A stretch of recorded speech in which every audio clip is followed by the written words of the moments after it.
E o que o senhor achou do jogo? Tá ruim.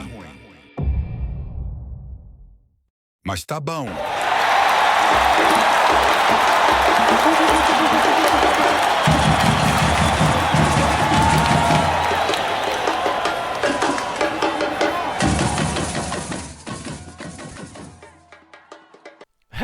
Meus amigos, vocês pediram e a gente fez mais um quadro novo estreando hoje no Você Conhece o Mário. Nós já temos o quadro de jogos de terror, que é a Residência do Ivo, onde a gente visita a residência do nosso querido amigo Ivo e descobre os jogos mais aterrorizantes lá dentro.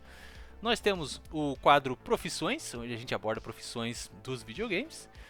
Nós temos o quadro do Mega Episódio, onde a cada 10 episódios a gente faz um episódio de duração dupla, com muito conteúdo, um conteúdo bem especial. E nós estamos agora iniciando o mais novo quadro do Você Conhece o Mário, que é o Tá Ruim, Mas Tá Bom. Qual é a ideia do quadro Mas Tá Ruim, Mas Tá Bom, né? A ideia, cara, é falar sobre jogos considerados jogos ruins quando foram lançados, mas avaliar eles depois de um bom tempo, assim. Avaliar jogos que quando eles foram lançados, foram considerados jogos ruins, mas com o tempo, será que eles ainda são considerados jogos ruins? Né? Será que com o passar do tempo, com patches, com correções, ou mesmo com a nossa percepção, né, mudando assim, será que esses jogos ainda são considerados tão ruins assim? E aí, pra gente deixar mais divertido o episódio, eu pensei aqui num sistema de avaliação, cara. E esse sistema vai consistir de 3 partes. Primeiro, nós temos o jogo que tá ruim, que é um jogo que ainda é bem ruim e não vale a pena ser jogado por ninguém, nem por curiosidade. Então esse é o jogo que tá ruim. Aí nós temos o jogo tá ruim, mas tá bom. É um jogo que ele é tosco, mas ele tem os seus méritos e ele vale uma jogada, pelo menos quando um preço estiver bem baratinho aí, quando pegar numa promoção, né? Aí vale a pena dar uma conferida no jogo, talvez ele tenha sido até um pouco injustiçado na época dele, né? E temos, por fim, o jogo que tá bom, que é o jogo que foi, digamos, consertado, né, cara? E ele merece ser reconhecido hoje como um bom jogo. Então, hoje em dia é muito comum, né? Esses jogos aí muito ambiciosos saem como um jogo ruim ali, tudo cheio de bug, tudo cagado. Mas com o tempo ele vai sendo trabalhado, vai sendo consertado, né? Ele não é abandonado. E eventualmente ele se torna um jogo bom, decente. Às vezes até bom mesmo, cara. Né? Então vai ser essa nosso quesito de avaliação. O tá ruim, mas tá bom. E o tá bom. Desses 3 tipos de jogo aí. Tá? E pra começar, o nosso primeiro tá ruim, mas tá bom. Eu não poderia deixar de começar com o jogo Aliens Colonial Marines, cara. Porque se você acompanha o podcast já faz um tempo, você sabe da minha paixão por Alien, né, a franquia de filmes do Alien, né, e minha paixão por jogos de tiro também, principalmente de ficção. Então esse jogo ele une tudo que eu amo, cara, né, que são os filmes do Alien, que são jogos de tiro e ficção científica. Bom, hoje a gente vai descobrir então se o jogo Alien Colonial Marines está ruim, mas tá bom. Ou se depois, com o tempo foi passando, ele simplesmente está bom hoje em dia e merece ser jogado. Antes da gente começar realmente a falar sobre o jogo, né, é interessante notar que no caso desse jogo, a história por trás do desenvolvimento dele é muito mais interessante do que o jogo em si. E isso eu acho que é uma coisa que às vezes vai se refletir bastante aqui no Tá Ruim, Mas Tá Bom. Porque ninguém faz um jogo pensando em fazer um jogo ruim. Mas alguma coisa ou algumas coisas vão acontecendo no processo de desenvolvimento daquele título que deixam ele, né, uma porcaria, muitas vezes. Então essas histórias por trás desses títulos são às vezes mais interessantes do que os próprios títulos, né? Então, vamos sem mais delongas falar sobre o Aliens Colonial Marines, né? Se ele realmente é o mais puro suco do chorume, ou se não, se você tratar ele com carinho e der um banho nele, ele fica bonitinho. Bom, tudo começa quando eu era moleque, como eu já te disse, a minha família, meus pais, né, sempre foram afissurados por filmes, cinéfilos ali, minha mãe até hoje, assim, cara. Você ligou um filme ali, ela vem correndo, cara. Ela vem correndo e para tudo que ela tá fazendo pra assistir, não importa qual filme é, sabe? Então, essa paixão pelo cinema vem desde criança em casa, né? Meus pais gostavam também de ficção, então eu conheci Star Wars, conheci Star Trek, né? Na época era chamado de Jornada nas Estrelas ainda, por causa da minha mãe, por causa do meu pai, né? Eu lembro que a minha mãe me trouxe uma vez um VHS do Star Trek pra assistir, do primeiro filme do Star Trek, aquilo ali eu achei bem legal e tal, né? Então, sempre gostei muito, cara. E cara, eu não consigo me lembrar a primeira vez que eu assisti Alien, o Oitavo Passageiro, né, o filme de 79. Eu não consigo lembrar a primeira vez que eu assisti. Mas eu me lembro que, assim, uma vez, na banca de jornal, quando ainda existia a banca de jornal na cidadezinha que eu morava, cara, porque foi demolida essa banca, né? Acredite se quiser. Teve uma publicação da Veja, uma coleção da Veja de filmes clássicos em DVD. E era uma coleção que ela vinha com o DVD, né, o filme em DVD, e ela vinha com um pequeno livreto junto explicando a produção daquele filme, falando sobre os atores e tudo mais. E o primeiro filme que eu comprei dessa coleção foi o do Alien, o Oitavo Passageiro. Então eu tive o DVD do Alien, né, o Oitavo Passageiro, o primeirão com a Ripley lá, e assisti muito assim, cara, assisti ele todo final de semana, acho que eu assisti esse filme, assim, sabe? Porque eu comprei ele na banca, a coleção da Veja, e era DVDs baratinhos, na época que o DVD tava no auge ainda, assim, sabe? Então comprei ele e assisti muito, né? E aí, cara, essa paixão pelo Alien, ela foi sendo que meio que transferida para os outros filmes, né? Porque pra quem não sabe, né, o Alien não é só um filme, ele é uma franquia muito grande. E depois que eu assisti o primeiro Alien, eu fiquei doido quando eu soube que tinha um segundo filme, né, que chamava Aliens. E aí eu tava esperando mais do primeiro filme, né? Aquele terrorzão, claustrofóbico ali. E pra minha surpresa, o Aliens, o segundo filme, ele entrega um blockbuster de ação totalmente diferente do primeiro, né? Se o primeiro é terror, é suspense, o segundo é ação, é tiroteio, né? Explosão pra todo lado e tal. E ele é um dos meus filmes favoritos de ficção de todos os tempos, tanto o primeiro quanto o segundo, né? E aí o terceiro filme, ele é um filme que dividiu um pouco aí a galera, né? Porque ele não é um filme tão bom. Mas eu confesso que eu gosto bastante do terceiro filme, que se passa numa prisão, né, numa colônia penal isolada, num planeta distante, assim. Eu gosto muito desses filmes que, tipo assim, se passam num lugar super isolado, sabe? Então eu gosto muito disso, né? Gostei bastante do terceiro filme. E o quarto filme, ele é bem ruim já, né? Mas eu confesso que ainda tenho uma certa afeição por ele. É o que eu menos assisti, acho que eu assisti ele umas 2 vezes só. Mas eu gosto daquele lance ali mais galhofa, assim, umas pitadas mais de comédia no meio ali e tal, né? Enfim, não acho o filme tão ruim assim. Então esses 4 primeiros filmes do Alien, né, com a Ripley, com a Sigourney Weaver, né, são os meus favoritos. Eu acho que o Aliens, o segundo, ainda é o meu favorito, eu assisto ele pelo menos uma vez por ano, sabe? Depois do 4, cara, esses filmes que vieram tipo assim, que é a saga mais nova, que eles tentaram trazer recentemente aí, confesso que eu não curti muito, nem o último filme que eu assisti aí, que é o mais próximo dos Aliens clássicos, eu curti muito, sabe? Mas o que importa, cara, é que desde que eu assisti Aliens, né, Aliens ou Alien 2, eu sempre sonhei com um jogo do filme, cara. Sempre sonhei em ter um jogo ali de ação, de tiro, se passando ali em que você poderia ser um dos fuzileiros ali, né, contra os aliens e tal. Então imagina a minha empolgação lá em 2006, quando a SEGA anunciou que tinha comprado os direitos dos filmes do Alien da Fox para fazer jogos, cara. E que eles já estavam trabalhando nos novos títulos da franquia Alien, né? Cara, minha empolgação foi lá em cima, né? Então, assim que a SEGA comprou os direitos dos filmes, eles já começaram a trabalhar em 2 títulos, isso lá em 2006. E eles anunciaram que, dos 2 títulos, um seria um jogo de tiro, e você seria um Space Marine, né? Um Colonial Marine. Então, basicamente, era o meu sonho, o meu jogo dos sonhos ali foi anunciado. E o outro seria um RPG de ação no universo de Aliens, feito por quem? Por quem? Pela Obsidian, mano. Um outro sonho, né? Um RPG. Pra pensar, cara. Até hoje, quão maravilhoso seria isso? Um RPG de ação no universo de Alien, feito pela Obsidian, mano. Então, assim, eu tava nas nuvens, sabe? Mal sabia eu que estava por vir, né, cara? O que me aguardava ali, o que aguardava todos os fãs de Alien, né, cara? Aquele sonho, aquele jogo que eu sempre sonhei, o que ele se tornaria, né? Bom, então, como eu comentei, quem ficaria responsável pelo RPG seria a Obsidian. E quem ficaria responsável pelo FPS, pelo jogo de tiro, seria a Gearbox, cara. A Gearbox, naquela época, lá em 2006, cara, eles eram um estúdio bem pequeno, bem desconhecido.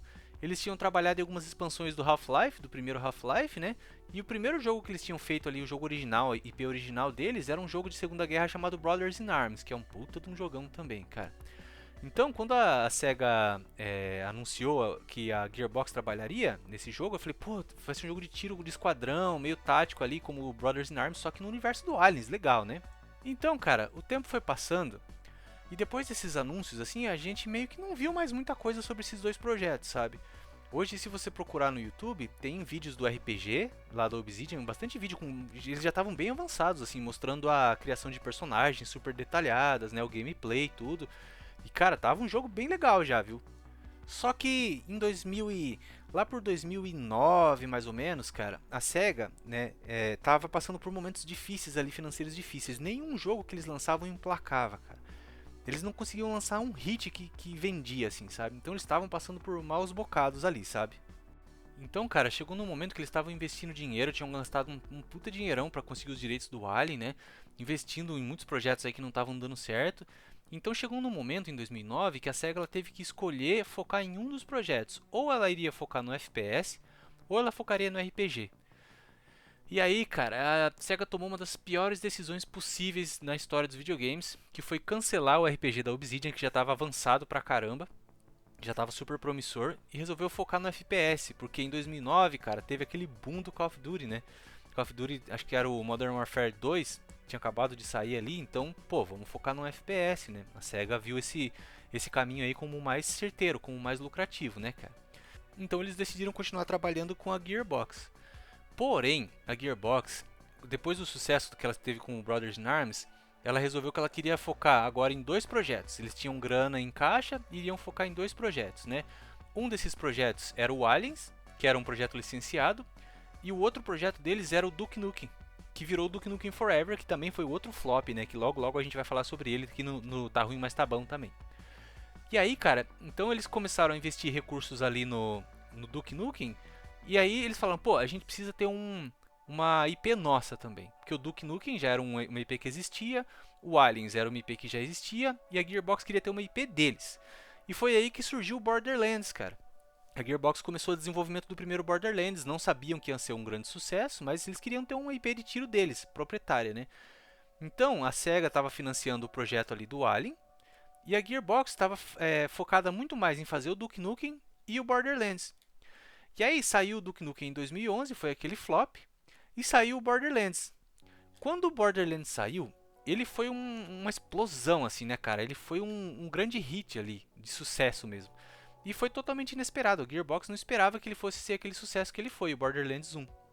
E aí o que eles fizeram? Já começaram imediatamente o desenvolvimento do segundo Borderlands, agora, né, com foco total ali, né? Pô, vamos fazer essa franquia virar, porque a galera gostou bastante do primeiro e tal, né?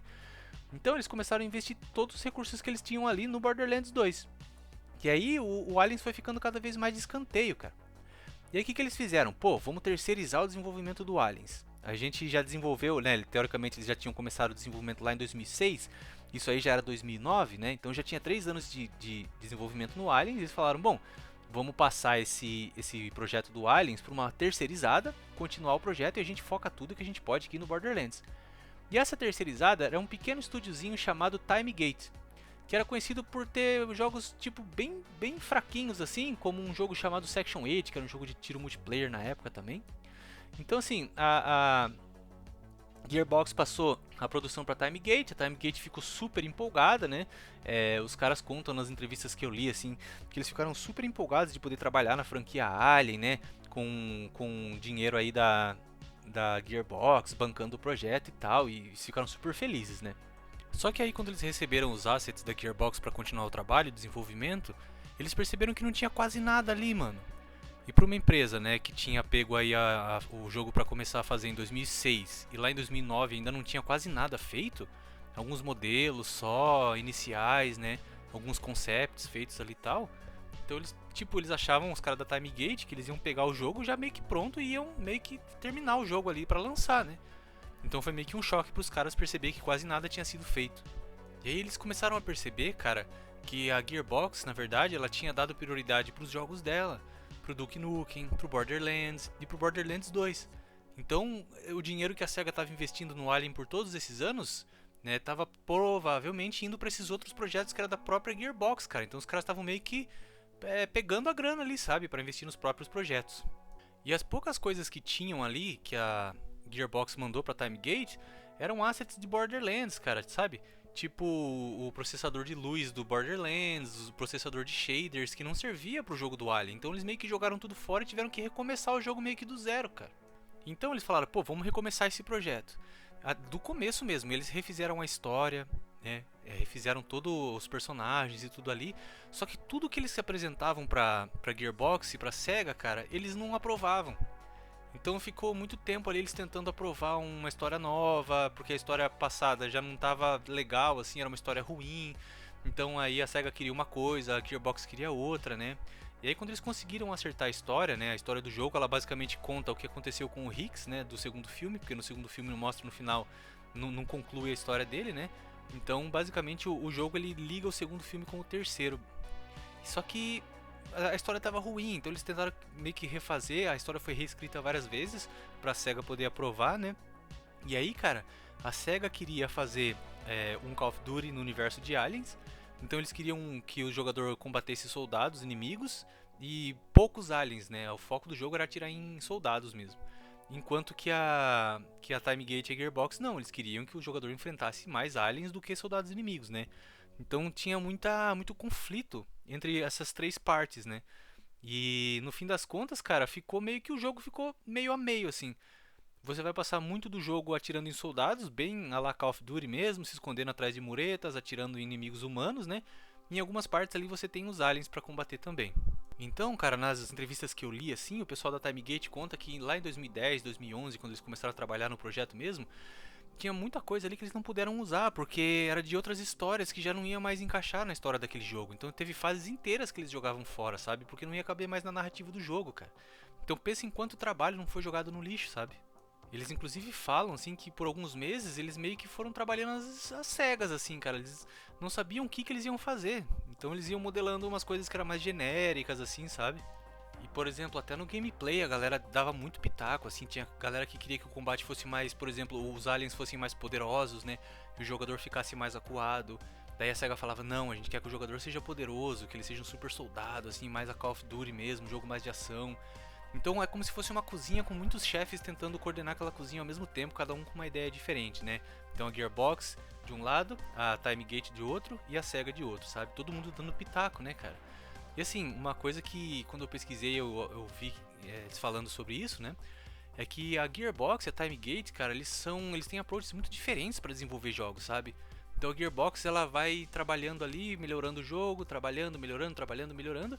E a Timegate não. Eles tipo assim, estabelecem o que eles vão fazer já no começo do projeto e taca-lhe pau pra lançar logo o jogo, né? A Gearbox não, eles vão meio que modificando o que for preciso no meio do caminho, sabe? E isso conflitava, né, a direção do jogo também.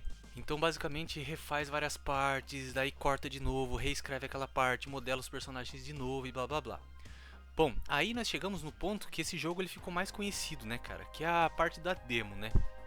Então lá na E3 de 2012, cara, eles soltaram uma demo que foi o que explodiu a minha cabeça, que me fez ficar louco por causa desse jogo. Que é uma demo que mostra o gameplay do jogo, né? Eles já tinham lançado um trailer de conceito antes, que era muito legal, que mostrava os fuzileiros andando assim, com aquele radarzinho procurando os aliens, né? E os aliens andando ao mesmo tempo ao lado dos fuzileiros, só que tipo no teto, no chão, assim, escondidos, e aí eles atacam, né? E aí mostra a câmera descendo por vários andares, assim, com o cenário congelado ali, e cenas de ação acontecendo, então era muito legal, o trailer foi muito legal. E aí na E3 de 2012, mano, eles soltaram uma demo, que era uma demo do jogo mesmo rodando, né? Cara, e assim, eu acho que foi a primeira vez que eu vi, que eu me lembro pelo menos assim, de uma demo que era completamente mentirosa, assim, que não representava o jogo final. Porque o que eles fizeram, cara? Nessa demo de gameplay, né? Mostra ali o jogador jogando e tal, atirando nos aliens. Aí ele chega numa parte que tem um cara prestando assistência pro outro que tá machucado, até que ele entra numa ponte suspensa assim no espaço e a ponte explode. Tudo muito, muito incrível assim graficamente, sabe, para aquela época. Lembrando que a gente tá falando da geração do 360 e do PS3, né, cara? E nessa demo de gameplay, a iluminação é maravilhosa, cara. O gráfico é sensacional. E os aliens vão saindo do teto, dos buracos do chão, assim, e vão cercando o jogador. E como é um cenário escuro, né? Conforme o jogador vai atirando, assim, o tiro vai iluminando a sala, mano. É um bagulho maravilhoso, assim, maravilhoso e me deixou louco, como todo mundo, né? Foi o trailer que vendeu o jogo, sabe? Só que, é claro que quando o jogo saiu, a gente viu uma diferença enorme, mas enorme, uma diferença gráfica enorme entre aquele trailer de gameplay e o jogo final, a versão final. Se você for procurar hoje no YouTube, você vai ver exatamente o que eu tô falando, assim, cara. Era um jogo que acho que pra rodar até hoje, na geração de hoje, assim, seria um jogo bonito, sabe? Pra rodar num Play 5, por exemplo. Então como é que esse jogo rodaria num PlayStation 3? Impossível. E aí, quando eles mostraram esse trailer de gameplay, o Randy Pitchford, né, a sabedoria em pessoa, né, cara, o Randy Pitchford, que era digamos aí o cabeça da Gearbox, né, ele falou na época que aquilo era o jogo rodando em tempo real mesmo. E sim, explodiu a mente da galera, né, cara. Eu acho que o único trailer que eu sei que é tão mentiroso quanto esse foi o do Killzone 2, assim, foi nesse nível de mentiraiada, velho.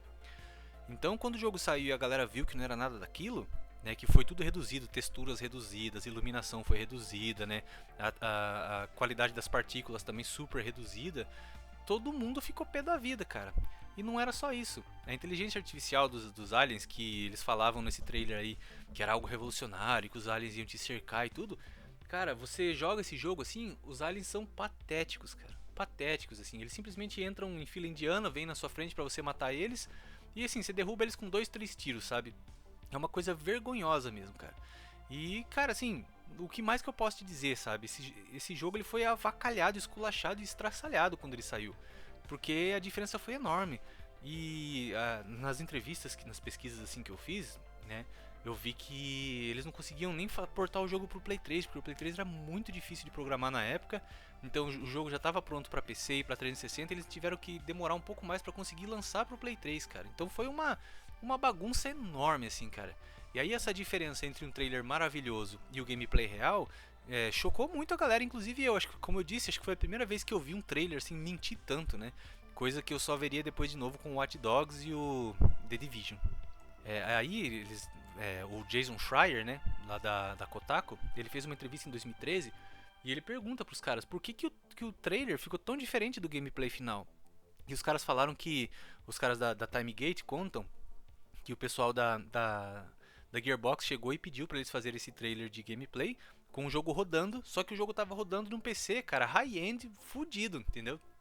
Então o jogo tava rodando no PC mais zica que tinha na época. E aí os pessoal da Timegate falou assim, né, cara, olha, eu acho que não vai rodar no 360 e no Play 3 desse jeito. E os caras da Gearbox, né, falaram, olha, não se preocupa com isso, a gente tem que impressionar a galera. E a gente precisa vender o jogo, é isso que importa. Então foi por isso, cara. Porque o jogo tava rodando num PC super, super parrudo, né.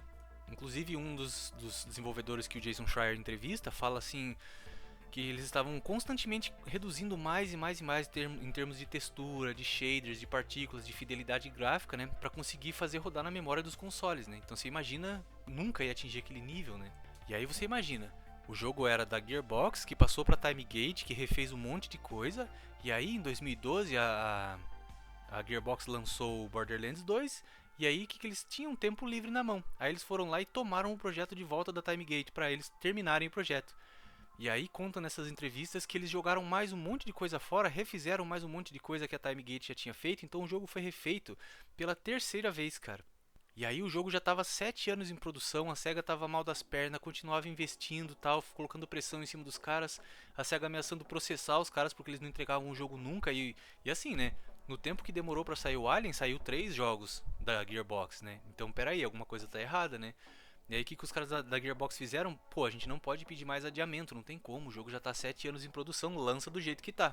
E por isso o jogo saiu daquele jeito, cara. Inclusive tem uma parte da entrevista que um desenvolvedor fala pro Jason Schreier assim: se parece que esse jogo foi feito em 9 meses, é porque ele foi. Então imagina, cara, que doideira. Inclusive nessa época, sim, tinham rumores muito fortes de que a Gearbox correu para lançar o jogo porque a SEGA viu, né, descobriu que eles estavam usando o dinheiro deles para investir em Borderlands, para investir em Duke Nukem, né? Então eles tiveram que lançar o jogo para não tomar processo, cara. Então assim, foi uma desgraça, cara, uma desgraça atrás de outra, assim, sabe? E aí, finalmente, a gente chega nas impressões reais que eu tive com esse jogo, né? Agora que você já sabe a confusão que foi o desenvolvimento desse jogo, né? Não é à toa que ele ficou do jeito que ele ficou, que ele saiu tudo quebrado do jeito que ele saiu, né? O mais interessante é assim, eu nunca joguei a versão de computador, eu só joguei a versão de Xbox 360, né?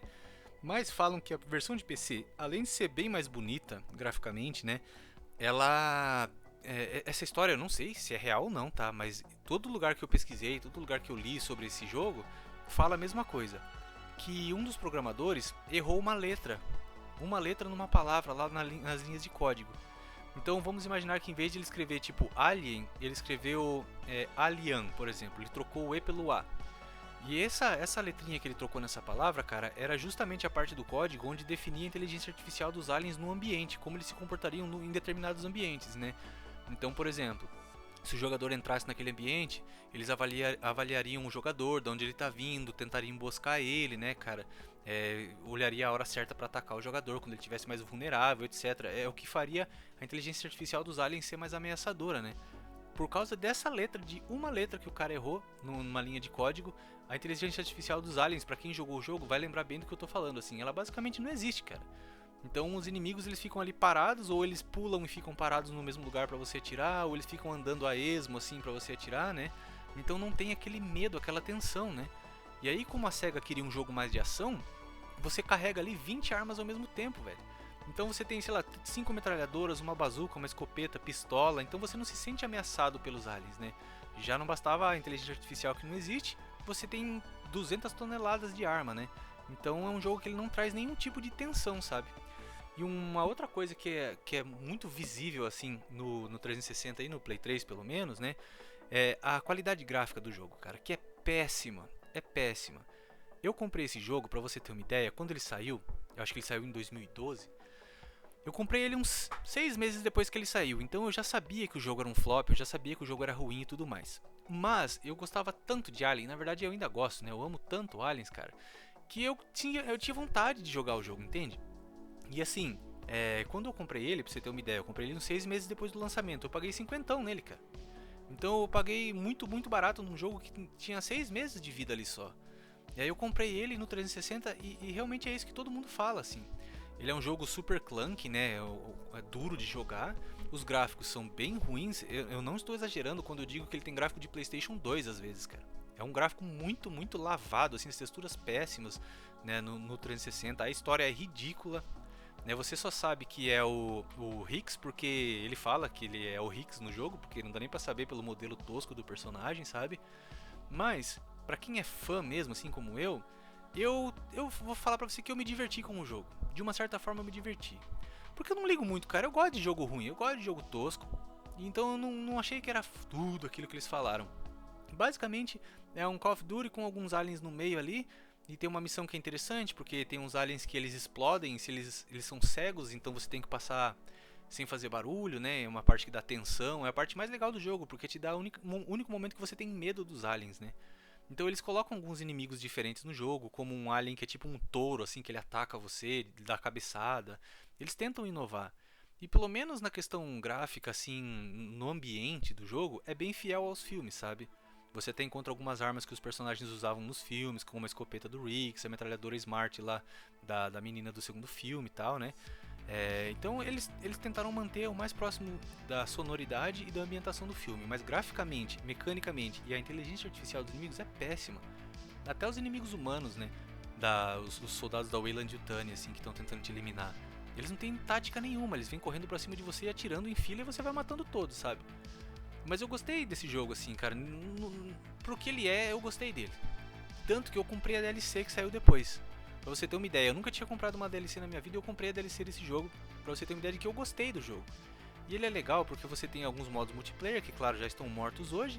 Mas você também pode jogar toda a campanha cooperativa com outros amigos, cara. Isso é legal também. É uma coisa que adiciona mais pro jogo, né?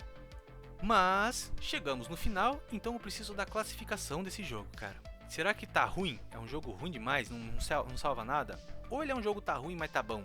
Que algumas coisas se salvam? Ou será que ele pode até ser considerado um jogo tá bom hoje em dia? Bom, a minha nota para esse jogo é...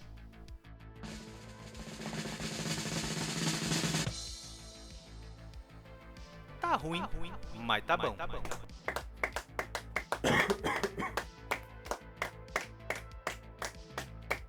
Então se você gosta de jogos de tiro medíocre, tá? Tô falando aquela coisa ali de 4 horas que você vai apertando pra frente e atirando.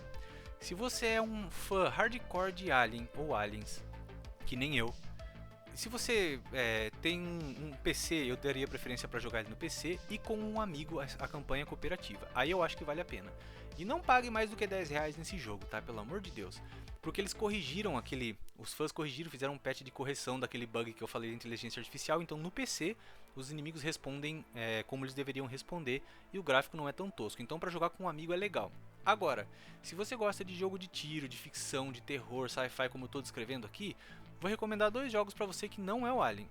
Você pode jogar o Halo, primeiro, o segundo ou o terceiro Halo, que são jogos bem legais de tiro em primeira pessoa. Ou se você realmente gosta de jogo de terror, eu recomendo você jogar o Dead Space 1 e o Dead Space 2, que são jogos que bebem muito da fonte do Alien, tá? Então espero que você tenha gostado do nosso primeiro Tá Ruim, Mas Tá Bom. E logo logo a gente vai falar de um outro jogo aí que a galera considerou um flop, mas que talvez não seja, cara. Tá na hora da gente dar uma investigada, já passou tempo suficiente. Mas fica para um próximo episódio. Obrigado para você que ficou aqui até o final. Aqui é o Ninos. Fui!